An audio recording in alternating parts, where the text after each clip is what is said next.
কেমন হতো যদি আপনি বার্গার কিংকে প্রাচীন গ্রিসে নিয়ে আসতেন? প্রথম দিন আপনি এথেন্সের আগোরায় একটি লোহার গ্রিল বসালেন। সক্রেটিস একটি ভাঁজ করা টুল হাতে নিয়ে এগিয়ে এলেন।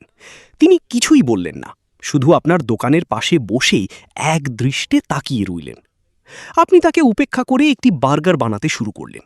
আপনি একটি মোটা গরুর মাংসের প্যাটি গ্রিলের উপর রাখলেন। গ্রিলের ছ্যাঁত ছ্যাঁত শব্দ পুরো বাজার কাঁপিয়ে দিল। আগুনে ঝলসানো মাংসের গন্ধ বাতাসে ভেসে গেল। সবাই তাকিয়ে থাকার জন্য থেমে গেল। চোখের কোণ দিয়ে আপনি দেখলেন সক্রেটিস ঢোক গিলছেন। দ্বিতীয় দিন ব্যবসা তুঙ্গে। আপনার দোকানের সামনে বিশাল এক লাইন তৈরি হলো। সক্রেটিস তখনও শুধু বসে আছেন, কিন্তু আজ তিনি কিছু ডুমুর এনেছেন। তিনি শুধু সেগুলো খাচ্ছেন আর আপনাকে দেখছেন। এত খদ্দেরের কারণে আপনি রাত পর্যন্ত বার্গার বানিয়ে চলেছেন। পঞ্চম দিন ব্যবসা স্থিতিশীল।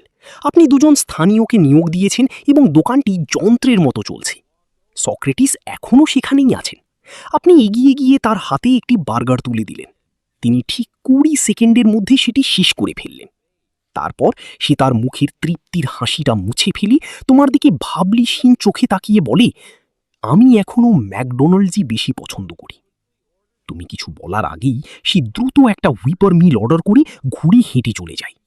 তুমি সেখানে জমে দাঁড়িয়ে থাকো, তার পিঠের দিকে তাকিয়ে। তুমি আবারও পরাজিত হয়েছ।